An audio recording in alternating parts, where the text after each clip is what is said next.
Hi, my name is Susan, and today I'm joined by Rob, and we are going to talk about Age of Ultron Dicemasters. Hello. So, according to the instruction manual, which is a very poorly laid out instruction manual, might I just say. Extremely badly.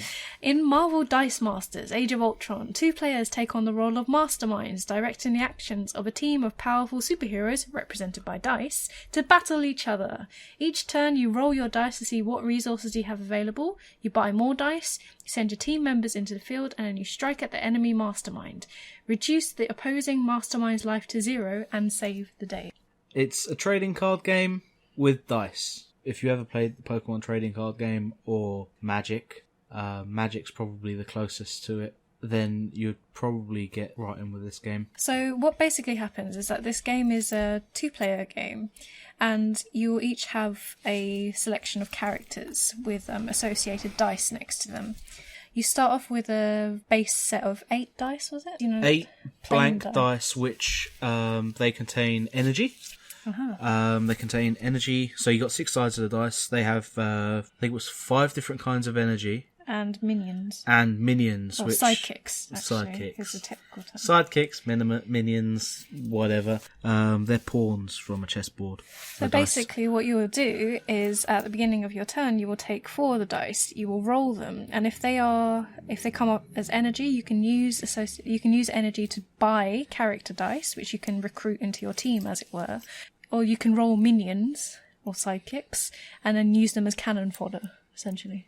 Yeah, so you can use the minions to either attack your opponent or defend against your opponent's attacks. So you'll roll the dice, you'll recruit anyone or spend any energy that you've accumulated, and then you can also spend energy to field characters. Which you also pull from your bag of dice.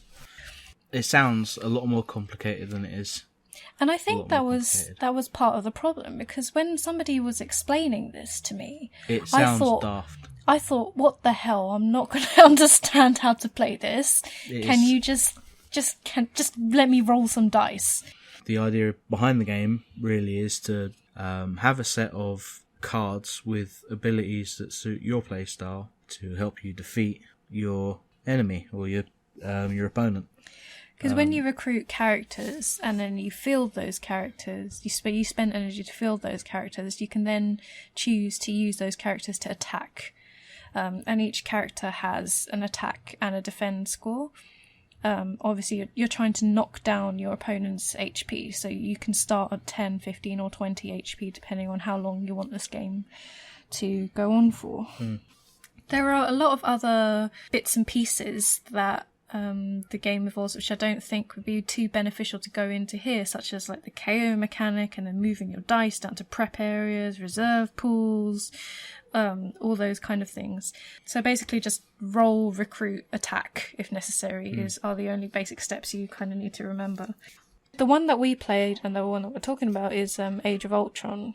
Dicemasters. There are different Dicemaster packs. There's a couple of different Dicemasters variants. There's like a Dungeons and Dragons one, I think, which was probably the first one. But sticking to the Age of Ultron thing, so the base set is what, £16-17?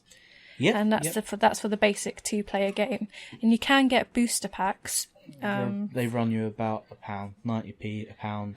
A pound each. And in the booster pack, you get 2 cards and the associated dice for those cards.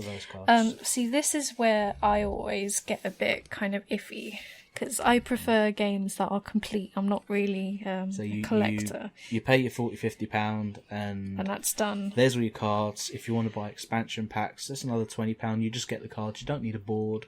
See, I get scared of all this collecting kind of stuff, because I feel like it gets dangerous. Yeah, not just because you're an adult, you have disposable income, and suddenly you have like thousands and thousands of cards and dice in this case.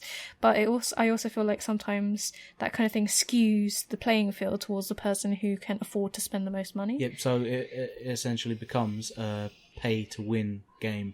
The way the cards are distributed.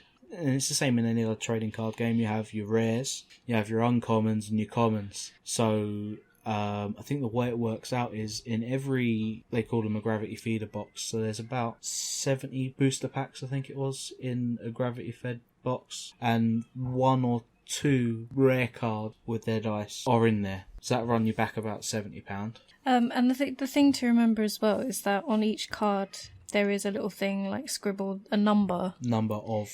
Yeah, so I'm currently looking at Kang, who is, this particular Kang card is on number 116 of 142 cards. Basically, there's like a shitload of cards. Yeah, so you'd end up spending £70 or £80 on boosters to try and get one of every card, if you had even chances of getting every card. So are you opposed to this game? Like, was it fun enough for you to I justify like the game. I really like the way the game works. So is that like a bit scary to you now to suddenly think, would you actually drop the money in the hopes of getting all those things and then recruiting all these cards so you could play the game like competitively? So it's the only thing that's keeping me back from trying to play it properly. Honestly. I mean, I really like the way Magic works. I would have dropped the money if they did, like, what was the game we got a little while ago? Legendary.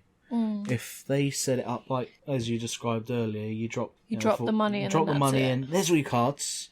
You got 500 cards there. You got multiples of all your cards. Everyone has exactly the same cards. So we spoke about how the base set is about £16-17, and booster packs run you about 90p to £1 each. So there's a couple of accessories you can get. So you can get the plain map, and that lays everything out nice for you. So you can see exactly where everything is. That was about £16. Yeah, it's not essential to play in the game, but it is useful. What else was there? There was a collector box, which I think it had space in it for 400 dice. So basically you could drop a lot of money on this game. You could spend so much money. The little bugbear I have about this game is that it's called Dicemasters Age of Ultron, and while it does have the core Avengers in there, as well as Vision and Ultron, the booster packs, which are also tagged Age of Ultron, have what seems sort of like all the Marvel characters. A huge roster of Marvel characters. So 142 cards,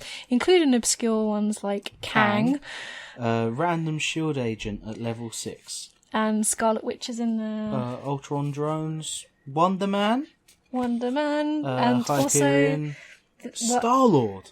And Star-Lord. So we've got a couple of booster packs, not technically Age of Ultron, but that's just a minor thing. But I must say, the illustration for Wonder Man looks like he is sniffing his own armpit. Yeah. My armpits smell wonderful, man.